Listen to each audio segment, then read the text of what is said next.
There's a specific moment I want to talk about today. Not the years of saving, not the slow, boring climb. The moment. The one where you refresh the screen, or you sign paper, or the wire clears, and the number in front of you is bigger than any number you've ever owned. The first time you cross a threshold that used to live only in other people's lives. A first big payout. A business that finally sold. An inheritance. A stretch of the market that went exactly your way. Whatever the shape of it, the feeling is the same. Your chest gets light. Time slows down for a second. And somewhere underneath the excitement, a quiet voice says, "It happened. It actually happened." A moment, because you earned it. And because most of what comes next is going to ask you to be careful. And being careful is easier when you've let yourself feel the win first. So feel it. You did something most people never do. You crossed the line. And then, gently, I want to tell you something that nobody tells you in that moment. The most dangerous month of your financial life often starts the day after the best one. Let me explain what I mean, because I'm not trying to scare you, and I'm definitely not here to take the joy out of it. When a big number lands, the obvious risk we all imagine is the dramatic one, the Lamborghini, the bad investment from a friend of a friend. The casino weekend, the story everyone loves to tell, the lottery winner who's broke in 5 years. And those stories are real, but they're not the way most people lose the ground. Under a first big win, most people don't lose it in one loud, stupid mistake. They lose it quietly.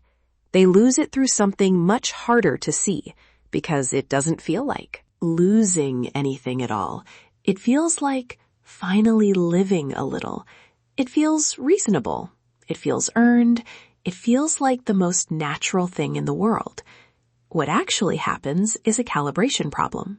Your sense of normal, what a normal dinner costs, what a normal car is, what a normal favor for family looks like, what a normal treat-yourself night runs you. All of it quietly resets upward. Not all at once, a notch at a time. And because each notch feels small and deserved, you don't notice the dial moving until you look up months later and realize that your baseline, the amount it now takes just to feel normal, has climbed to a level your win can't actually support for very long. That's the trap. The number didn't change your life. The number changed your reference point. And the reference point is the thing that runs your spending for the rest of your life. So today isn't about how to celebrate, and it isn't about how to get rich. You already did the hard part. Today is about the first 30 days after and how to lock. A new baseline before the new number quietly rewrites what normal means to you. Let's talk about why those first 30 days are so strange. Right after a big win, you are simultaneously the most confident and the least calibrated you will ever be about money. Those two things happening at the same time is exactly what makes it dangerous. You feel wiser. You feel like you've been let in on something. There's a real psychological shift that happens with sudden wealth. Your brain takes the result, the win, and quietly rewrites the story of how you got there into, I'm someone who's good at this now. Even when a lot of it was timing, or one good decision, or plain luck, riding on top of years of patience. The win feels like proof of judgment. And so right at the moment your decisions carry the most weight they ever have, you trust your gut more than you ever should. At the same time, your actual experience hasn't caught up. You've never managed this much. You've never had this many options. You've never had this many people aware that you have options. You're operating a much bigger machine with the same set of instincts you built when the stakes were small. Confidence is high. Calibration is low. That gap is the danger window. And here's the part that's genuinely hard to feel from the inside. In that window, almost every individual decision looks fine. Upgrading the phone looks fine. The nicer apartment looks fine. You can afford it now. Picking up the check every time for everyone looks generous and fine. Saying yes to the trip looks fine. Helping out your brother looks fine. Looks good, even. None of these is the mistake. The mistake is that there's no system catching all of them at once, so they stack. And a stack of reasonable upgrades is how a baseline resets, without a single decision ever feeling wrong. I want to walk through the 3 places the dial moves, because if you can see them coming, you can slow them down. The first is lifestyle. This is the one everybody warns you about, so I'll keep it short, but I'll say the part people miss. The danger of lifestyle creep after a win isn't the big purchase. You'll think hard about the big purchase. The danger is the small permanent ones. A subscription here, a nicer grocery habit, the default upgrade on every flight, every hotel, every meal out. Because checking the cheaper option now feels beneath you. Big purchases are events. You notice events. The quiet upgrades become your new floor, and a floor is forever. You don't celebrate the upgraded floor every month. You just pay for it. The second place is relationships, and this one is more tender, so I want to be careful with it. When you cross a threshold, the people around you can feel it, even if you never say a word. And a lot of people will say a word. Some of it is beautiful. People are happy for you. But some of it is a shift in how money moves between you and the people you love. There will be more asks. There will be soft expectations. There will be the assumption that you're the one who pays now, that you're the one who can help now, that the rules that applied when you were all in the same boat don't quite apply to you anymore. And the hardest version of this isn't the person who asks badly. It's the person you want to help, where saying yes feels like love and saying anything else feels like betrayal. With no system around it, you'll make those decisions one emotional moment at a time, at the kitchen table with someone you care about looking at you. That is the worst possible place to make a financial decision, and after a win, you'll be making a lot of them there. The third place is the quietest, and it's inside your own head. It's self-permission. It's the running internal narration that goes, I deserve this. I worked for this. I can afford it now. And you do. And you did. And you can.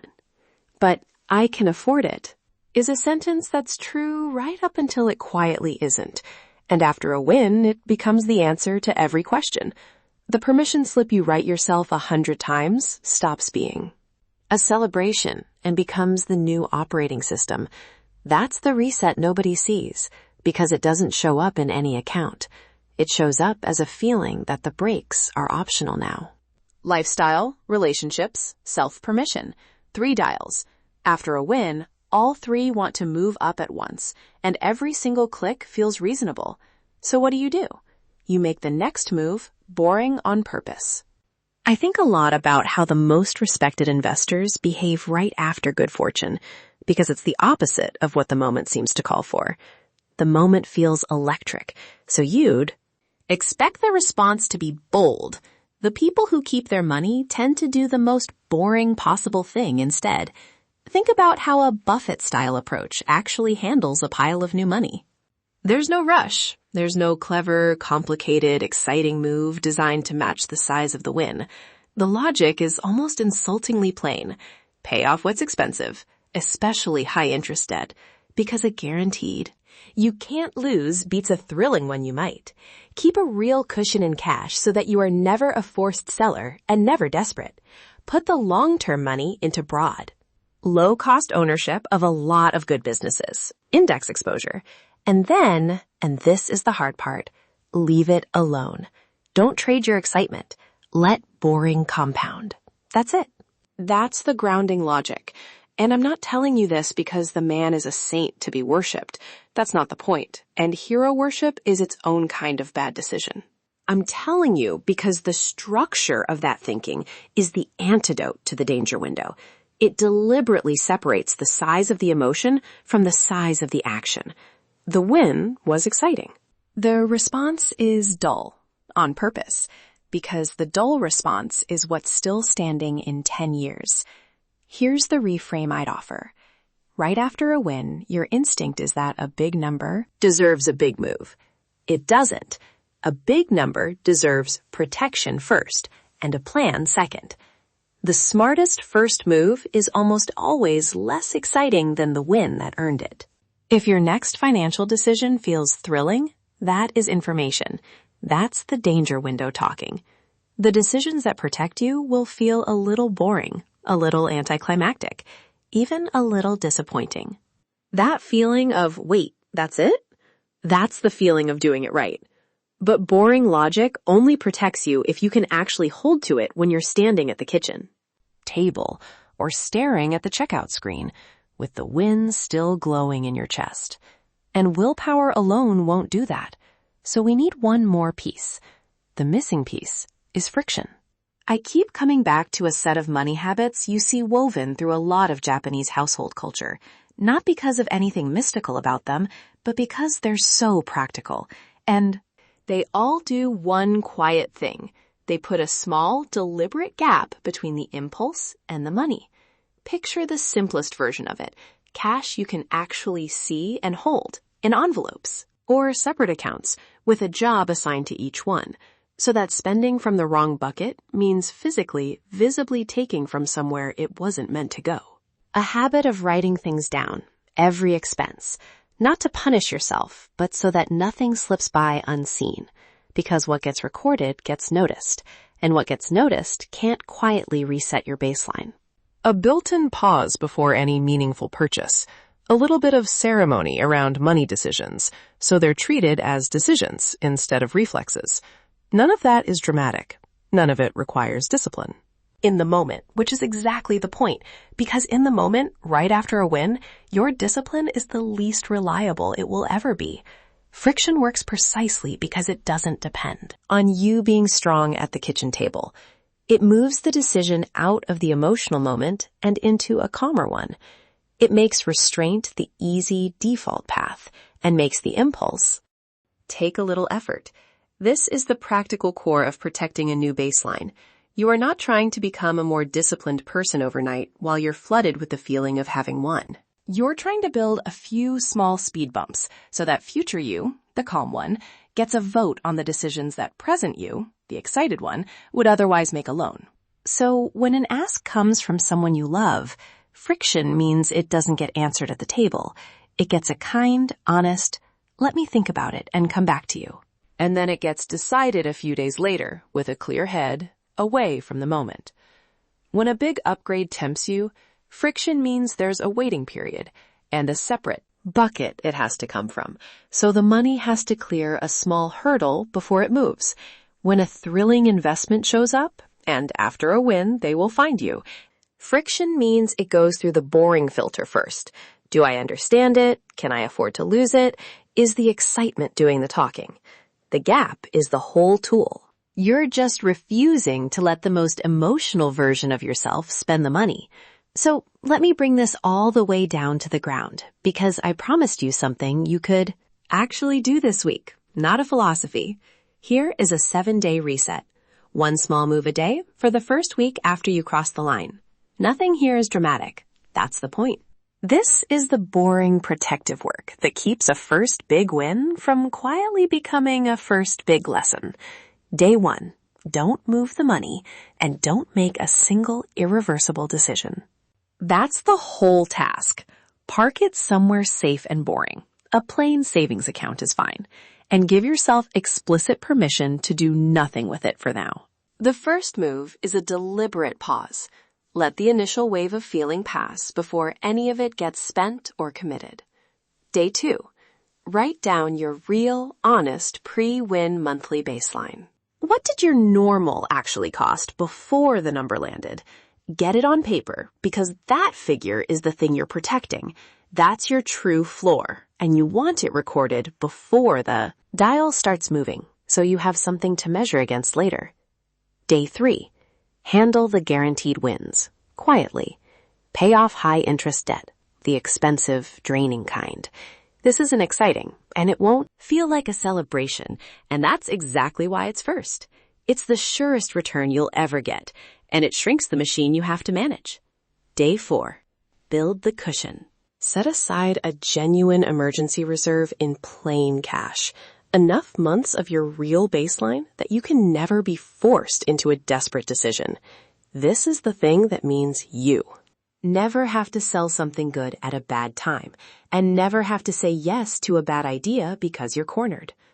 Day 5. Separate the money into buckets with jobs. A bucket for the cushion, a bucket for the long-term money you won't touch, a small, defined bucket for celebration. Yes, a real one, because feeling the win is part of doing. This, well, and a bucket for everyday life. Different places, different jobs. The separation itself is the friction. It makes moving money between buckets a visible, deliberate act, instead of a blur. Day 6. Write your rules for other people before you need them. Decide in advance, and with a clear head, how you'll handle asks. A simple line you'll use. Let me think about it, and I'll come back to you. A number, if any, you're genuinely willing to give or help with. Decided now, away from anyone's face. You are writing this on a calm day so that you don't have to invent it on a hard one. This is the kindest thing you can do, for you and for them. Day 7. Set the long-term money on. Autopilot and then deliberately step back. Route it into something broad, low cost, and boring. Set it to happen automatically, and decide on a check-in rhythm that is slow, quarterly, not daily. The goal of Day 7 is to make the right thing the default thing, so that protecting this win doesn't require you to be vigilant forever. You build the system once, this week, while it matters most, and then you let it carry you. That's the reset. 7 small, boring, deliberate moves in the 1 week where boring is the bravest thing you can do. I want to leave you with the reframe, because it's the thing I most want you to keep. The win already happened. That part's done, and it's wonderful, and you should let it be wonderful. But the win is not the moment that decides your next 10 years. The next 30 days are. Not because you're going to do something dramatic and foolish. You're probably not. But because the dial moves quietly, a reasonable click at a time, until normal has reset to a level the win can't hold. The whole game right now is to lock your baseline before the number rewrites it. So feel the high. Then make the next move boring. Add a little friction. Let future you have a vote. And give yourself a steady, unglamorous week to build. The system that protects everything that comes after. You didn't cross that line just to drift past it. You crossed it to keep it. Take care of yourself and take care of the win.